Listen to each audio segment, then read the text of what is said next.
Chapter 15 Anxiety and Obsessive Compulsive Disorders. We all know what anxiety is, possibly one of the most common mental health issues. And by definition, anxiety is apprehension, uneasiness, uncertainty, or dread from real or perceived threat. It could be fear, a reaction to a specific danger, or normal anxiety, necessary for survival. Everyone has a little bit of anxiety, it's normal. It's once it becomes to such high levels that it's impacting your ability to function that it starts to become a mental health issue. There are different levels of anxiety, beginning with mild anxiety, which is the everyday problem-solving leverage, and they grasp information more effectively. Moving on to moderate anxiety, this is where it begins with selective inattention. Clear thinking can be hampered as the problem-solving is not at its highest levels, and as a result of the sympathetic nervous system beginning to kick in. Then moving on up to severe anxiety, and this is where the perceptual field is greatly reduced. You have difficulty concentrating on the environment, confused and automatic behavior, and somatic symptoms increase. And finally, at our highest level is panic. This is a markedly disturbed behavior, running, shouting, screaming, and unable to process reality. For our first audience response question, Anita, 34, is shopping with her 5-year-old daughter in a large, busy urban mall when she suddenly realizes the child is missing. Which level of anxiety would likely result? Would that be A, mild, B, moderate, C, severe, or D, panic? In that case, the answer is going to be D for panic. Losing your child in a crowded store has got to be terrifying. That's why we bought a leash for our kids. What behaviors might Anita be exhibiting that would indicate panic level anxiety? Would that be A, seeing and grasping information efficiently and quickly to make problem solving more effective? B, voice tremors, perspiration, and headache? C, dazed, confused with automatic behavior aimed at reducing anxiety? Or D, running, shouting, screaming? In this case, the answer is going to be D, running, shouting, screaming, looking for her child. Fortunately, the body has many defense mechanisms against anxiety as well. And these defenses are adaptations to help people lower anxiety, to achieve goals in acceptable ways. They could also be the maladaptive use of defensive mechanisms that occur when one or several are used in excess. Examples of these would be automatic coping styles, protecting people from anxiety, maintaining a self-image by blocking feelings, conflicts, and memories. Adaptive, which would be lowering anxiety for acceptable achievement of goals. And maladaptive, the overuse of immature defenses. In our case study, Anita finds her little girl Hillary close by looking at kittens in a pet supply store window, and is obviously relieved. "I feel sick to my core," she says. "I thought for sure my panic attacks were coming back for good." Anita has, in the past, frequently experienced sudden feelings of impending doom, in which I feel like I'm losing my mind or having a heart attack. They started when I was a teenager. Other more specific anxiety disorders would be separation anxiety disorder. And this is the developmentally inappropriate levels of concern over being away from a significant other. Other specific phobias are persistent irrational fears of a specific object, activity, or situation that leads to a desire for avoidance. And finally, social anxiety disorder. This is severe anxiety or fear provoked by exposure to a social situation that will be evaluated negatively by others. Another would be panic disorder. These are panic attacks, are abrupt surges of intense fear or intense discomfort that reaches a peak within minutes. And then there is agoraphobia. This is excessive anxiety or fear about being in places or situations from which escape might be difficult or embarrassing.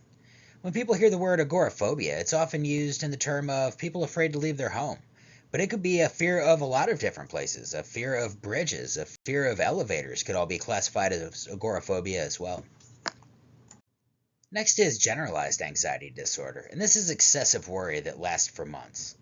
Other anxiety disorders include selective mutism, substance-induced anxiety disorder, and anxiety due to a medical condition. As with anything, it is that nature versus nurture balance. It is never purely genetics, and it is rarely purely environmental. It is usually some combination of both genetics and environmental factors for these mental health conditions. Everything from genetic, biological, psychological, and even cultural. Continuing with our case study, Anita recalls the height of her struggles with panic disorder. "My attacks would come out of the blue, usually when I had already been super depressed for a while. They were so bad that I started being more afraid of the panic attacks itself. And sometimes I'd just stay home from stuff I usually really liked, like the high school football games and even slumber or birthday parties, because I was afraid of having an attack in front of everybody. Taking anxiety another way, what level of anxiety could actually be a good thing on the day of a nursing exam? Would that be mild, B moderate, C severe, or D panic? Hopefully everyone was only at the answer of A mild anxiety for our test last week. When applying the nursing process, we're going to be assessing the general assessment of the symptoms. Get the patient's self-assessment. This is going to be a very subjective condition. Not that there isn't objective signs, but we always take our patient's word, have them describe the anxiety in their own words. We want to include a sound physical and neurological exam. Determine the source of anxiety. Is it primary, secondary? Determine the current level of anxiety. Assess their potential for self-harm is going to be a highest priority. And complete a psychosocial assessment. Ask the patient about causes they can identify and any other self-assessment data they can provide. There will be many nursing diagnoses that would be applicable here. Everything from anxiety and fear, self-monitoring their intensity and using reduction techniques, difficulty coping, and identifying ineffective and effective patterns. Ask for assistance and information as modifies behavior as needed. And impaired socialization or low self-esteem. In this case, they self-monitor anxiety and desire for avoidance, using techniques to reduce anxiety to maintain role performance. In the case of planning, patients do not usually require inpatient admission. Planning involves selecting community-based interventions and encourage active participation in planning to increase positive outcomes. Patients experiencing severe levels may not be able to participate in the planning of their care. For implementation, mild to moderate levels of anxiety, severe to panic levels of anxiety, and we're going to tailor our intervention specifically to this patient's unique needs as well as their unique levels of anxiety. We could also refer them for counseling, health teaching, and health promotion. Encourage teamwork and safety and the promotion of other self-care activities. For evaluation, is the patient experiencing a reduced level of anxiety? Does the patient recognize symptoms as anxiety related? And does the patient continue to display signs and symptoms such as obsessions, compulsions, phobias, worrying, or other symptoms of anxiety disorders? If still present, are they more or less frequent, more or less intense? Is the patient able to use newly learned behaviors to manage their anxiety? Does the patient adequately perform self-care activities? Can the patient maintain satisfying interpersonal relationships? And is the patient able to assume their usual roles? Anita recalls the help she experienced when she was treated in adolescence for panic disorders. I remember my dad anxiously driving me to the emergency room while my mom sat in the back seat and held me, just trying to keep me calm. My dad gripped the steering wheel like he was afraid we'd go right off the road. When we got to the hospital, I remember a nurse came right out to the car and opened my door. She didn't grab me or anything. She just said, "Hi, Anita. My name is Betsy, and I understand from your mom's phone call that you're having a panic attack. I'm here to help you get through it." She then held out her hand. I've always felt like the thing Betsy did next saved me that night. Which was probably the thing Betsy did next that helped Anita that night? Was it A, left her by herself in a quiet, dark space to calm down? B, stayed with her and kept up a steady stream of talk about anything at all to distract and soothe her? C, introduced her to a bright, pleasant game with other patients her age to create a much-needed distraction? Or D, stayed with her in a quiet spot and listened? And the answer here is going to be D, empathizing, adding that listening ear and helping to build up that therapeutic nurse-patient relationship. Suppose you are a nurse or social worker on duty when a child goes missing, but, unlike Anita's child, is not immediately found. The police arrive on the scene, the patient is questioned, and as the search intensifies, you're asked to remain with and take care of the anxious parent. What would be some appropriate interventions for helping a parent experiencing panic-level anxiety? It would be strategies such as maintaining a calm manner, remaining with the parent, and minimizing environmental stimuli if possible. Moving to a quieter setting and staying with the parent, using clear, simple statements and repetition. For our pharmacotherapy, there'd be a wide variety of medications used, everything from antidepressants to anti-anxiety drugs.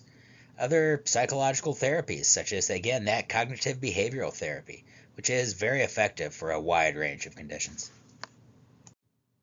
SSRIs, SNRIs, anti-anxiety drugs, and also taking careful consideration into the age of the patient is going to go a long way in deciding which drug is the most effective for each unique situation. There could be a wide range of other therapies used, everything from modeling, systematic desensitization where they're exposed to the stressful event, flooding where they're flooded with the stressful event, and thought-stopping strategies. Anton comes to the behavioral health clinic asking for help. I know this sounds weird, he tells the nurse, but I have to carry tissues with me everywhere. If I don't have a pocket packet of tissues, even if I'm late for work, I have to turn around and go back home. I mean, I was late for my own wedding rehearsal and dinner, and I thought my fiance was going to break up with me for that, but I had to have those tissues. This would be a great example of obsessive-compulsive disorders. An obsession is thoughts, impulses, or images that persist and recur so that they cannot be dismissed from the mind. And compulsions, these are ritualistic behaviors an individual feels driven to perform in an attempt to reduce anxiety. The DSM-5 criteria for obsessive-compulsive disorder would be obsessions, compulsions, or both, not due to a substance or condition, not explained by another psychiatric disorder, and maybe even be time-consuming in excess of 1 hour per day. There would be a wide range of conditions that would fall under this umbrella of obsessive-compulsive disorders. Obsessive-compulsive disorder, obviously, but also body dysmorphic disorder, hoarding disorder, hair pulling disorders, or excoriating disorders, which is skin picking. Under body dysmorphic disorder, false assumptions about the appearance are made, including fears of rejection and perfectionism. On the other hand, hoarding disorders, obsessive accumulation of objects. Letting go of any item is painful, and collecting as consumed life. Individual is alienated. I actually was in a very severe hoarder house once back as a paramedic, and it was extreme to say the least. Under trichotillomania, the hair-pulling disorders, or excoriation disorders, picking at the skin, these are body-focused, repetitive behaviors. Hair-pulling, skin-picking, excoriating, which is picking on the hair on the skin on the face, head, cuticles, back, limbs, hands, feet, to the point of damage. Other compulsive disorders could include medication or substance-related, and medical condition-related as well. Risk factors for OCD include child abuse and trauma, post-infectious autoimmune syndrome, genetics that first-degree relatives, placing you at twice the risk of developing the condition, and comorbidities with anxiety disorders, eating disorders, or tic disorders. When asked if he can expand on why he feels a need to carry tissues everywhere, Anton says, I need them to open doors and clean dishes when I don't eat at home, whether it's a doorknob or a fork or a dish in a restaurant. I swipe it 3 times with 3 different tissues. 1, 2, 3, like that. I don't feel safe without doing that. Sometimes if I don't have a tissue, I can barely stand to open a door. But that's not all. At work or in a meeting, if I sit down and don't wipe the desk or table 3 times, I feel like it's not going to go well. Anton's symptoms are most indicative of which disorder? Would that be A, hoarding disorder, B, body dysmorphic disorder, C, generalized anxiety disorder, or D, obsessive-compulsive disorder? And that answer here is D, obsessive-compulsive disorder, and his obsession with the tissues. We're going to ask for the patient's self-assessment, as much of these triggers are going to be identified subjectively. Also, we're going to have nursing diagnoses related to anxiety, impaired skin integrity, disturbed body image, risk for self-destructive behavior, and a risk for impaired socialization, fear, and difficulty coping. The identified outcomes are reduced anxiety, improved skin integrity, reduced self-destructive behavior, improved body image, improved socialization, reduced fear, improved coping, or improved self-esteem. Our basic level nursing interventions would include promotion of self-care activities, monitoring skin integrity for excoriation or hair pulling, health teaching, including the importance of taking bathroom breaks, and monitoring for urinary tract infections, and create a regular schedule for the patient to use the bathroom. Other advanced practice nursing interventions would include flooding and cognitive behavioral therapy, exposure and response prevention. For our biological treatments, SSRIs are FDA approved for OCD. Other things, such as tricyclic antidepressants or SNRIs, some antipsychotics, And unfortunately for body dysmorphic disorder, hoarding disorder, hair pulling, and excoriating disorder, there are not a lot of medications that are specifically FDA approved for this. Exceptions can be SSRIs can be helpful in those disorders, displaying obsessive compulsive features. In this case, a lot of these conditions are also going to have a comorbidity of other medical conditions, which could also be benefit from these psychological medications. They may also consider surgical treatments, such as gamma knife, creating lesions to form a disconnect of overactive circuits within the brain, and deep brain stimulation. This is an implanted pulse generator using low dose current to reduce symptoms. Other psychological therapies could include exposure and response prevention. This is a first-line cognitive behavioral intervention for obsessive compulsive disorder, involving exposing the patient to triggers of their OCD symptoms. And message anxiety does subside even when the ritual is not completed. And in the case of flooding, expose the patient to large amounts of that trigger to hopefully desensitize them to them, a more extreme form of desensitization. And wrapping up our case study. At first, Anson resists the idea of needing medication. He says, "I mostly wanted to discuss how to get a better handle on things with a therapist." However, once a therapist connected well with Anton, he became willing to at least try Paxil, and now he's seeing small improvements in his levels of distress. If he does not wipe the desk in front of him before a meeting, he still carries tissues for doorknobs and cutlery. And finally, as Anton begins to feel less anxious with the use of Paxil, his therapist sets out a plate, fork, and glass on the table between them, and asks Anton to challenge himself to rest his hand on one of these objects for the entire hour without using a tissue. This is an example of A. Flooding, B. Relaxation therapy, C. Cognitive restructuring, or D. Exposure and response prevention. In this case, that answer is going to be A. Flooding, as the patient is flooded and is holding his hand there for 1 hour with his known trigger for his OCD. Anyway, that's all we've got for this one. I'll see you in the next slides.